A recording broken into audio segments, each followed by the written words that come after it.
કે જ્યારે મહાનગરપાલિકાની અંદર કોઈ વિસ્તારને ભેળવવામાં આવે છે તો સાફ સફાઈ ત્યાં કેવી હોય છે, અહીંયા કેવી સાફ સફાઈ છે કે સ્વાભાવિક છે કે લોકો પોતાના ઘરનું આંગણું ચોખ્ખું રાખે, પણ જ્યાં તમે શહેરીની હાલત જોઈ રહ્યા છો એ ઉપરથી લાગવું જોઈએ કે અહીંયા ખરેખર કામ થવું જોઈએ.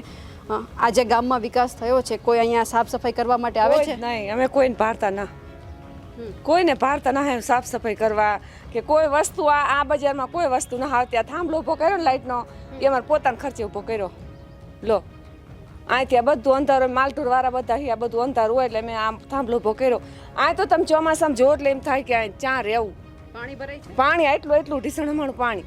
અહીંયા હોરું અમારે જવાનું નાબાનું અમારે માલટુર માટે લો એટલી તકલીફ છે. એથી તો શું બીજી વધારે હોય. આ ધકે ધોવા જાય તો 50 બૈરા હોય, 5 જણાને ધોવે એવું હોય. અહીંયા માણસને એટલી તકલીફ તલાવમાં તે તો એ કોઈ સુઈતા ન હોય. તમારે શું આ મતદાન કામ તો પાણી કપડાં ધોવાનું કે પીવાનું સમયસર નથી મળતું? પાણી સમયસર પીવાનું મળે પણ કપડાં ધોવા જાય ને 50 બૈરા હોય, 5 જણાને ધોવે એવું હોય.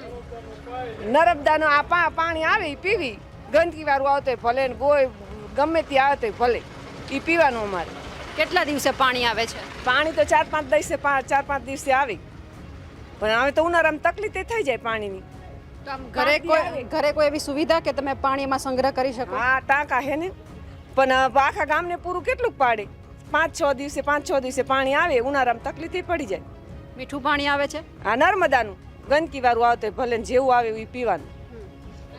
પણ આમ સુખ સુવિધામાં કઈ આપે છે? લાઈટ તમને જે થાંભલો તમે તમારા ખર્ચે નાખ્યો છે? ખર્ચે અમે નાખ્યો હોય. અહીંયા લાઈટ મુકાવાની છે. આ એક થાંભલો હોય તો આખી શેરીમાં કે થોડું અંજવારું પડે. આ એક થાંભલો હોય આખી શેરી વચ્ચે ઠેઠ આમ તો આ અંજવારું પડે તો ઓલા કાન થોડું અંજવારું પડે.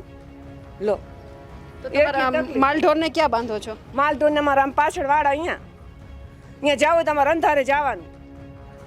એટલે ગામમાં આમ લાઈટ જ નથી કે તમે લગાવવું હોય તો તમારે પોતાના ખર્ચે? મોટા ઓલા હોય આમ બાજુ આવી તો ક્યાંય બીજે લાઈટ નહીં. તો ઘરે આખો દિવસ લાઈટ રે કે રાત્રે જતી રહે દિવસે જતી રહે એવું કઈ બને છે? લાઈટ તો રે આખો દિવસ રે, ચારક જાય ને આવે એવું. પણ એમ કે બહુ લાઈટની નથી તકલીફ. મોટી તકલીફ જ આ હે ચોમાસામાં. અમારે જો આ ટીચણ હમાણું પાણી હોય ને એમાં અમારે બધા આખા ગામના હાલવાનું. સમસાનનો રસ્તો હે, કોઈ ઓફ થઈ ગયું હોય ને તો એમાં લઈને હાલે બચારા. એવી તકલીફ છે. તકલીફ ઘણી બધી છે. જોવાનું છે કે અહીંયા સમાધાન ક્યારે આવે છે.